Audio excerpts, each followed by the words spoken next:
السلام علیکم ورحمۃ اللہ وبرکاتہ۔ الحمد للہ رب العالمین والصلاة والسلام علی اشرف الانبیاء والمرسلین نبینا محمد وعلی آلہ وصحبہ اجمعین، اما بعد فاعوذ باللہ السمیع العلیم من الشیطان الرجیم فصل لربک وانحر۔ سامعین کرام، آج کا موضوع ہے قربانی کے مسائل۔ اب تک آپ اس موضوع پر بہت سارے بیانات علماء کرام اور دعات کی زبانی سن چکے ہوں گے۔ مزید کچھ باتیں فائدے کے طور پر بھائیوں کے سامنے رکھنا چاہتا ہوں۔ رب کا ارشاد ہے فصل لربک وانحر، اے اللہ کے نبی آپ اپنے رب کے لیے ہی نماز پڑھیں اور اسی کے لیے قربانی کریں۔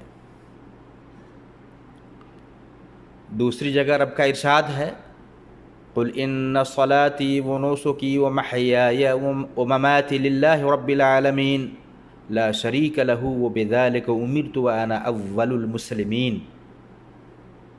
اے اللہ کے نبی آپ کہہ دیں کہ بے شک میری نماز، میری قربانی، میری زندگی، میری موت صرف اللہ رب العالمین کے لیے ہے،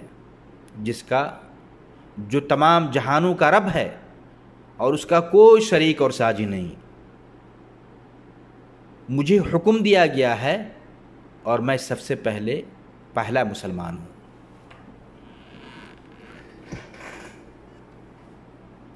میرے بھائیوں، اس کے ساتھ ساتھ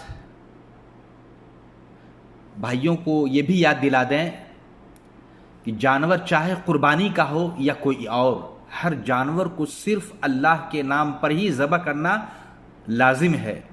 غیر اللہ کے نام پر ذبح کیا جانے والا جانور حلال نہیں ہوتا۔ اللہ تعالیٰ کا فرمان ہے انما حرم علیکم المیتۃ والدم ولحم الخنزیر وما اہل بہ لغیر اللہ۔ بے شک اس اللہ نے تم پر حرام کر دیا ہے مردار جانور، بہتا ہوا خون، سور کا گوشت اور ہر وہ جانور جس پر اللہ کے سوا دوسروں کا نام لیا گیا ہو۔ میرے بھائیوں، یہ سورہ بقرہ آیت نمبر 173 ہے۔ تو دیکھ لیا، بڑی وضاحت کے ساتھ رب کا یہ فرمان ہے کہ مردار جانور، جو مردہ جانور ہو، والدم خون، لحم الخنزیر سور کا گوشت، اور وہ جانور جو دوسروں کے نام پر یا غیر اللہ کے نام پر اسے ذبح کیا گیا ہو یا اللہ کے علاوہ دوسروں کا نام اس پر لیا گیا ہو۔ میرے بھائیوں، اسی طریقے سے وہ معروف حدیث بھی ہے، صحیح مسلم کی 1978 نمبر کی حدیث ہے، ایسے شخص پر لعنت بھیجی گئی ہے جو غیر اللہ کے نام پر جانور کو ذبح کر رہا ہے۔ ایسے شخص ملعون ہے، لعنت کے مستحق ہیں۔ آپ صلی اللہ علیہ وسلم کا ارشاد ہے لعن اللہ من ذبح لغیر اللہ، اللہ کے لعنت ہو اس آدمی پر، اس شخص پر جس نے غیر اللہ کے لیے جانور کو ذبح کیا۔ اس لیے میرے بھائیوں، قربانی کا جانور ذبح کرتے ہوئے ان دو باتوں کا خاص خیال رکھنا چاہیے۔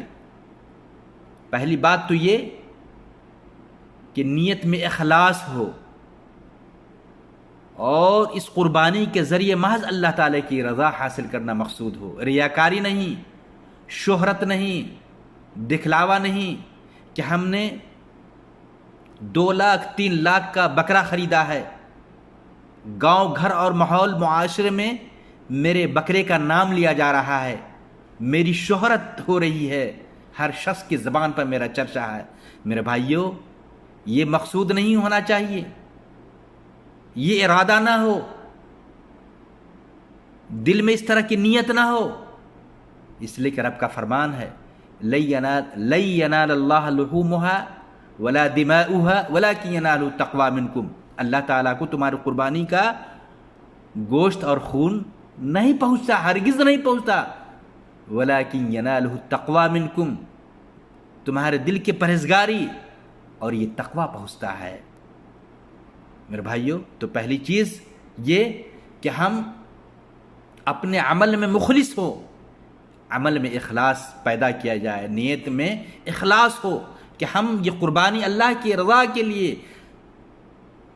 اللہ کو خوش کرنے کے لیے، رب کی قربت حاصل کرنے کے لیے کر رہے ہیں۔ اور دوسری یہ کہ جانور کو اللہ تعالیٰ کے نام پر ہی ذبح کیا جائے، غیر اللہ کے نام پر نہیں۔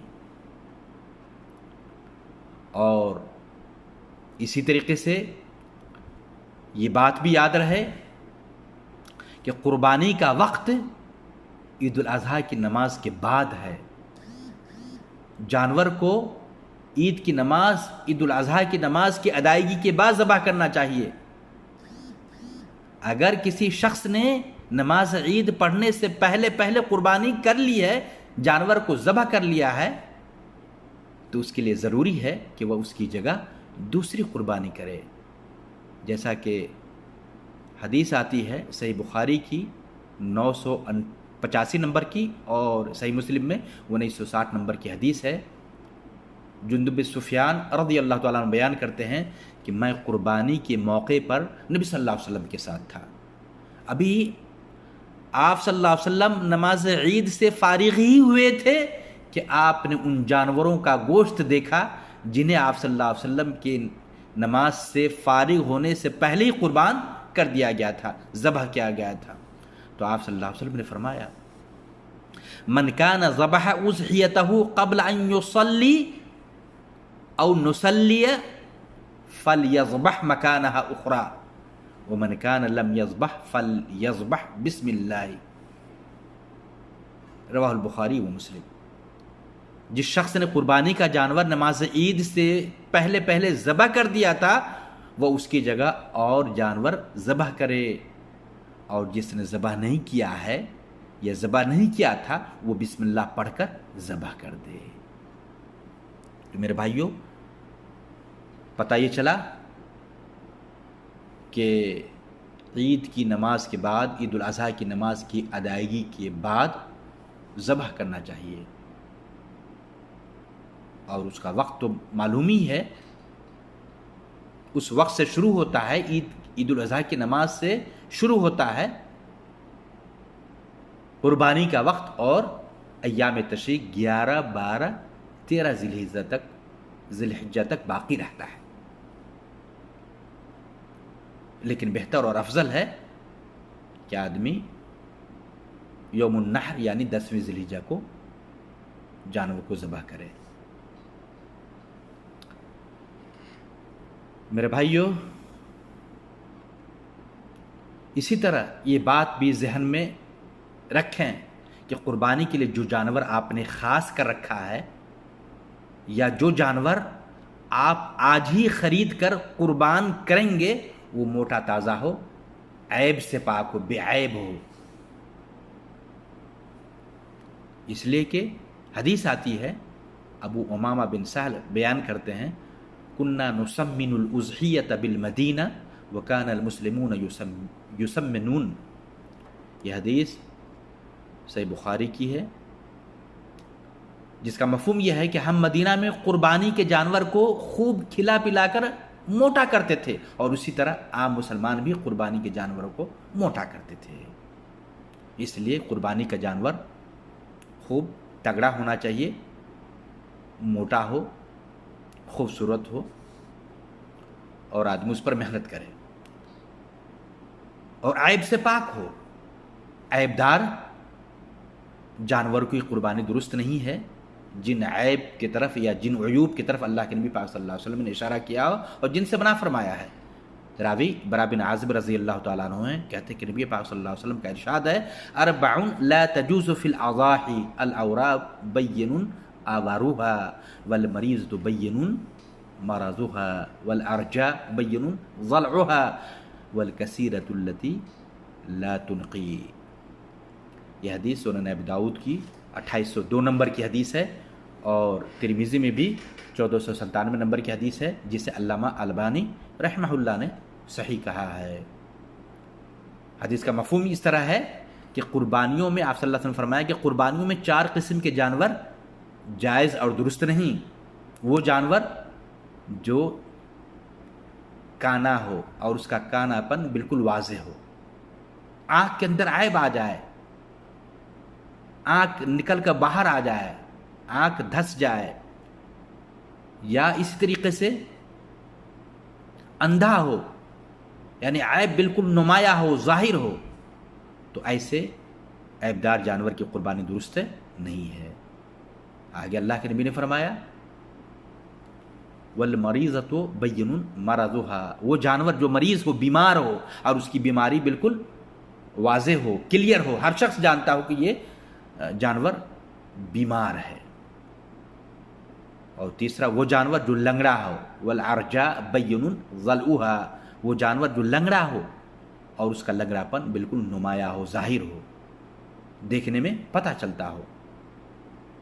اور چوتھا وہ جانور جو نہایت ہی کمزور لاغر ہو، کمزور ہو، جسم میں گودا نہ ہو،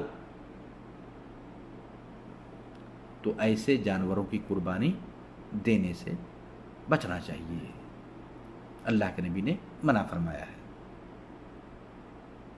پتہ چلا کہ اس جانور کی قربانی کرنا جائز نہیں جس میں یہ عیب پایا جاتا ہو، اسی طرح نہ کان کٹا ہو، نہ سینگ ٹوٹا ہوا ہو۔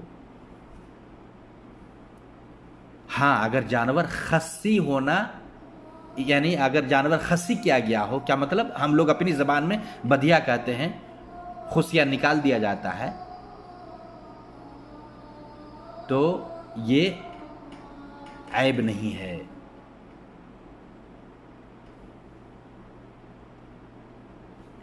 چاہے جانور خصی کیا ہوا ہو یا نہ کیا گیا ہو، دونوں کی قربانی درست اور صحیح ہے۔ بدیہہ کیا گیا ہو، اس کا خصیہ نکالا گیا ہو یا نہ نکالا گیا ہو، دونوں طرح کی قربانی ہم دے سکتے ہیں۔ میرے بھائیوں، اسی طریقے سے یاد رکھا جائے، قربانی ذبح کرنے سے پہلے کچھ باتوں کو ذہن میں رکھنا ضروری ہے۔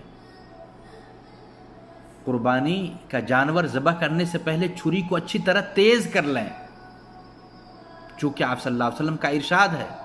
راوی شداد بن اوس رضی اللہ تعالیٰ عنہ ہیں، یہ حدیث صحیح مسلم کی 1955 نمبر کی حدیث ہے۔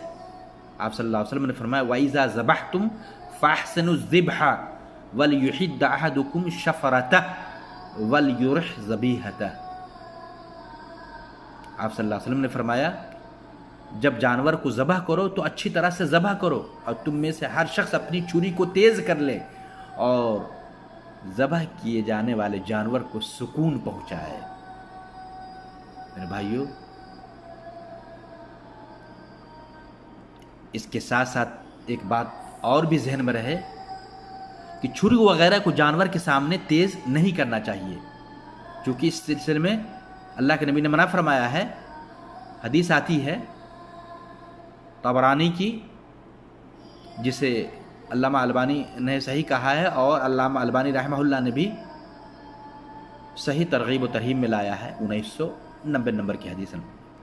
وہ حدیث اس طرح آتی ہے، عبداللہ بن عباس رضی اللہ تعالیٰ عنہ راوی حدیث ہے کہ نبی پاک صلی اللہ علیہ وسلم ایک شخص کے پاس سے گزرے جس نے ایک بکری کی گردن پر اپنا پاؤں رکھا ہوا تھا اور چھری بھی تیز کر رہا تھا، یعنی جانور کو لٹا دیا تھا، پاؤں گردن پہ رکھا ہوا تھا اور سامنے میں چھری تیز کیا جا رہا ہے۔ جبکہ بکری اس کی طرف دیکھ رہی تھی. آپ صلی اللہ علیہ وسلم نے فرمایا افلا قبل ھذا او تريد ان تمیتها موتات، تم نے اس سے پہلے ایسا کیوں نہ کیا؟ کیا تم اسے کئی مرتبہ مارنا چاہتے ہو؟ اس لیے میرے بھائیوں،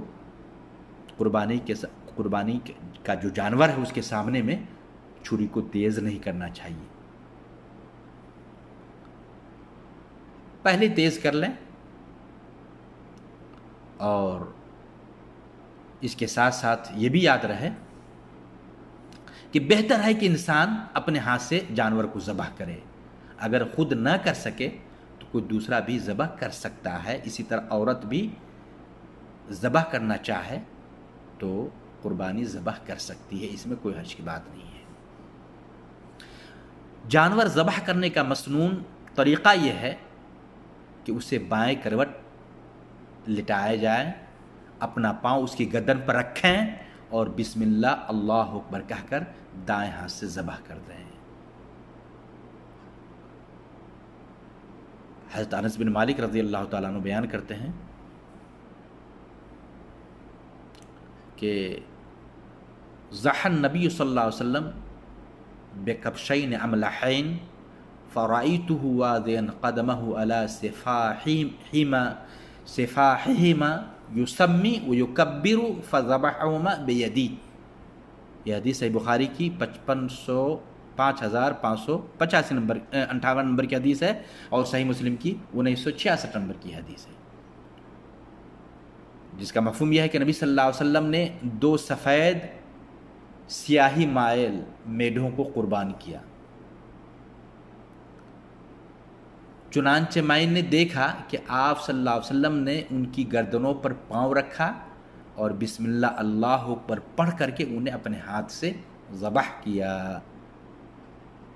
اسی طرح سے حضرت عائشہ رضی اللہ تعالیٰ عنہ بیان کرتی ہیں کہ نبی پاک صلی اللہ علیہ وسلم نے سنگوں والا ایک میڈھا لانے کا حکم دیا جس کی ٹانگیں سیاہ ہوں، پیٹ بھی کالے رنگ کا ہو اور آنکھوں کا ارد گرد بھی سیاہ اور کالا ہو. چنانچہ جانور اسے لایا گیا تاکہ آپ اسے قربان کریں، ذبح کریں. آپ صلی اللہ علیہ وسلم نے عائشہ رضی اللہ تعالی عنہا سے کہا حلم مدیہ، چھری لے آؤ. پھر آپ نے فرمایا اشحذیھا بحجر، اس کو کسی پتھر کے ساتھ تیز کر دو. حضرت عائشہ نے جب چھری تیز کر دی تو آپ صلی اللہ علیہ وسلم نے اسے ہاتھ میں لیا، میڈھے کو پکڑا اور اسے ذبح کرتے ہوئے فرمایا بسم اللہ اللہم تقبل من محمد و آل محمد و من امتی محمد. اللہ کے نام کے ساتھ اے اللہ محمد، آل محمد اور امت محمد کی طرف سے قبول فرما. صحیح مسلم 1967 نمبر کی حدیث ہے جس میں یہ ذکر آیا ہے. میرے بھائیوں، تو دیکھ لیا آپ نے ذبح کرنے کا طریقہ کیا ہے، کس طرح آپ صلی اللہ علیہ وسلم نے جانور کو ذبح کیا ہے. کوشش کریں کس طرح ہم اپنے ہاتھوں سے ذبح کریں. قربانی کے جانور کا گوشت خود بھی کھائیں، اپنے رشتہ داروں اپنے اور گھر میں آنے جانے والوں کو، اور اسی طرح فقیروں کو مسکینوں کو بھی کھلائیں. حدیث قرآن کی آیت ہے، اللہ نے فرمایا سورہ حج آیت نمبر 28 ہے فَكُلُوا مِنْهَا وَأَطْعِمُوا الْبَائِسَ الْفَقِيرَ، تم خود بھی قربانیوں کو گوشت سے کھاؤ اور بھوکے فقیروں کو بھی کھلاؤ.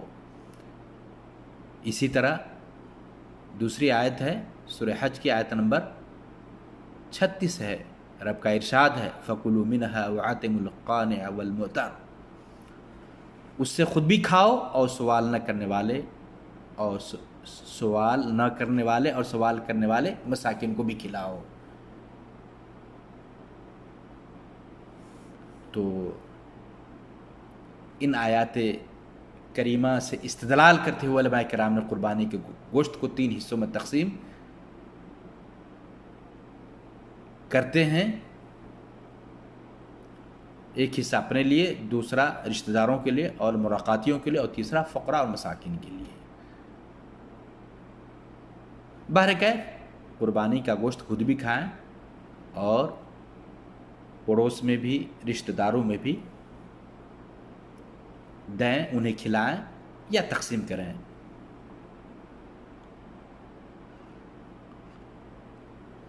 میرے بھائیوں، یہ چند باتیں قربانی کے تعلق سے کہی گئی ہیں۔ امید ہے کہ انشاءاللہ باتیں مفید ہوں گی اور بھائی سنیں گے، فائدہ اٹھائیں گے اور کوشش کریں گے کہ ہم ایسے ہی عمل کریں۔ اللہ سے دعا ہے کہ اللہ تعالی ہم تمام مسلمان بھائیوں کو کتاب سنت کی روشنی میں عمل کرنے کی توفیق عطا فرمائے۔ والسلام علیکم۔